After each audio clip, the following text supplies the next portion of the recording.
All right, today we are diving into something that affects a truly massive number of people all over the world, but it's often, kind of misunderstood. We're talking about anemia. And we're going to approach this almost like a medical mystery, a crisis happening inside your body's most critical supply chain. So let me ask you, does any of this sound familiar? That feeling of being tired all the time, no matter how much you sleep? Getting winded just walking up a flight of stairs? Or maybe just this general feeling of weakness you just can't seem to shake? These aren't just signs of a busy life. Nope, they can actually be crucial clues your body is sending you about a problem with its most vital resource, oxygen. So, what is anemia really? Well, think of your bloodstream like this giant, sprawling highway system. And on those highways, you've got your red blood cells. They're the delivery trucks. And what's their precious cargo? Oxygen. Anemia is what happens when you either don't have enough trucks on the road or the trucks you do have don't have enough cargo space. That cargo space is a protein called hemoglobin. Either way, it's a major breakdown in your body's essential oxygen delivery service.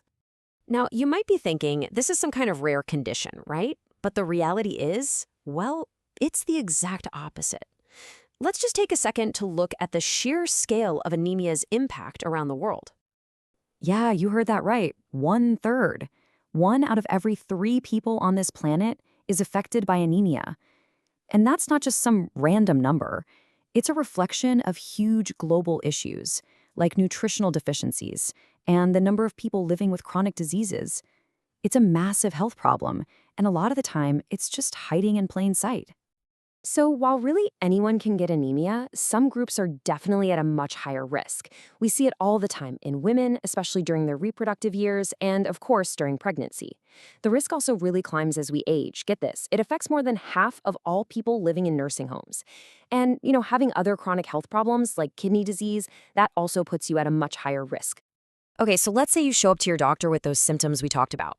How do they start to solve the mystery? Well, it's not always a straightforward diagnosis. It's really more like an investigation.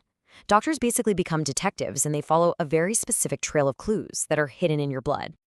So the whole investigation kicks off with 3 key steps. First, a simple blood test, a CBC, confirms if your delivery truck numbers are actually low. Second, they check the factory, that's your bone marrow, to see if it's even trying to make new trucks. And third, they look at the trucks themselves. Are they the right size, the right shape?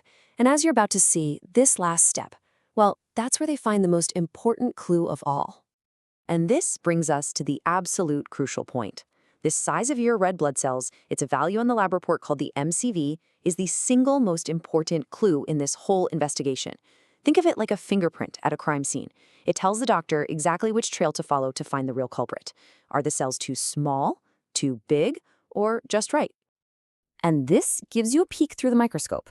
Over on the left, you see what healthy blood looks like. All those nice, round, uniform red blood cells just packed and ready to go. But then, look to the right. That's what anemia can look like. The cells are all different sizes, different shapes, and they look kind of pale, right? This visual evidence is a dead giveaway that the oxygen delivery service is in serious trouble. Okay, so once the doctor has that one key piece of evidence, the size of the red blood cells, they can start to narrow down the list of suspects. It's amazing, but that one little piece of data points them in the right direction. For instance, if the cells are too small or microcytic, suspect number 1 is almost always an iron deficiency. See, iron is a critical building block for that hemoglobin cargo space. Without enough iron, your body just can't make proper, full-sized red blood cells.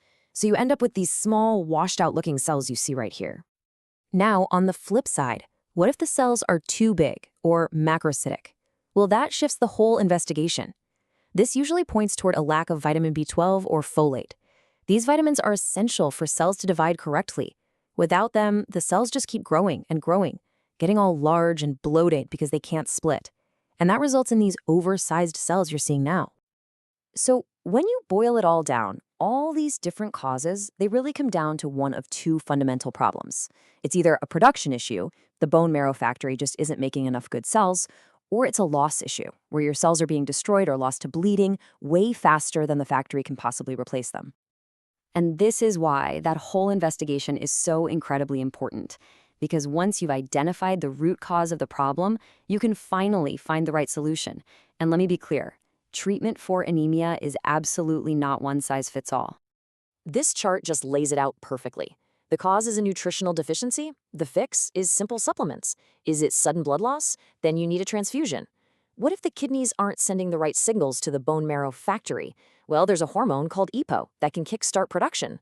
And in really severe cases where the factory has completely shut down, a bone marrow transplant might be the only answer. The treatment has to match the cause. Period. So, we want to leave you with this one final, really crucial thought. Anemia might be common, but it should never, ever be brushed off, especially if it's a new diagnosis.